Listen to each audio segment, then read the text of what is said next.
హైదరాబాద్ విశ్వ నగరంగా అభివృద్ధి చెందుతోంది. ఇప్పటికే అనేక జాతీయ అంతర్జాతీయ సంస్థలు నగరంలో పెట్టుబడులు పెట్టాయి. మరికొన్ని సంస్థలు పెట్టుబడులు పెట్టేందుకు క్యూ కడుతున్నాయి. హైదరాబాద్, సికింద్రాబాద్, సైబరాబాద్ సిటీలు గణనీయమైన అభివృద్ధిని సాధించాయి. నగర విస్తరణలో భాగంగా రేవంత్ సర్కార్ ఫోర్త్ సిటీ పేరుతో ఫ్యూచర్ సిటీని ప్లాన్ చేస్తోంది. అందుకు సంబంధించిన కార్యాచరణ ప్రారంభించింది. రాష్ట్రంలో కొత్తగా ఐటీ సంస్థలు, పరిశ్రమలను స్థాపించేందుకు సర్కార్ శరవేగంగా ప్రణాళికలను రెడీ చేస్తోంది.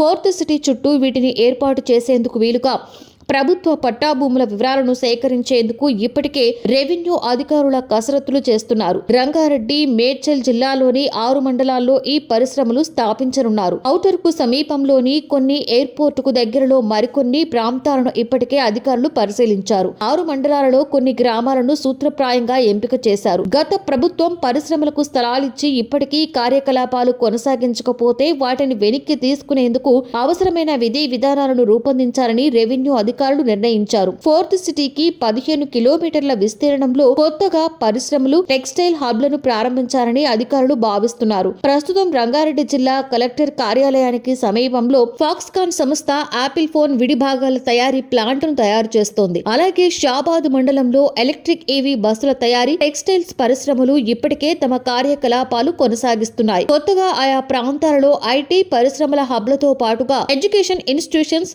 గేమింగ్ జోన్స్, రెస్టారెంట్స్ ను ప్రారంభిస్తే రానున్న 4-5 ఏళ్లలో అక్కడ కూడా అభివృద్ధి వేగవంతమవుతుందని అధికారులు భావిస్తున్నారు. చేవెళ్ల, ఇబ్రహీంపట్నం, మేడ్చల్, గట్కేసర్, శేర్లింగంపల్లి, మహేశ్వరం మండలాల పరిధుల్లో ప్రభుత్వ స్థలాల వివరాలను అధికారులు ఇప్పటికే సేకరించారు. ఒక్కో ప్రాంతంలో కనీసం 1000 ఎకరాలు సేకరించాలని టార్గెట్ గా పెట్టుకున్నారు. సెస్ తరహాలో ఒకే చోట 200, 300 ఎకరాలు సేకరించాలని భావిస్తున్నారు. పరిశ్రమలు, ఐటీ సంస్థలకు సమీపంలో ప్రభుత్వ స్థలాలను అభివృద్ధి చేస్తే అక్కడ ఉద్యోగులు, కార్మికులు నివాసముండేందుకు వీలుంటుందని అధికారులు భావిస్తున్నారు. ఐటీ సంస్థలు, పరిశ్రమల స్థాపన కోసం ప్రభుత్వం కేటాయించే భూములు అన్ని అవసరాలకు అనుకూలంగా ఉండేలా అధికారులు చూస్తున్నారు. కాగా పైన చెప్పిన 6 మండలాలలో ఐటీ సంస్థలు, పరిశ్రమలు వస్తే వాటికి మహర్దశ పట్టనుంది. ఊహించినంతగా అభివృద్ధి కూడా జరుగుతుంది.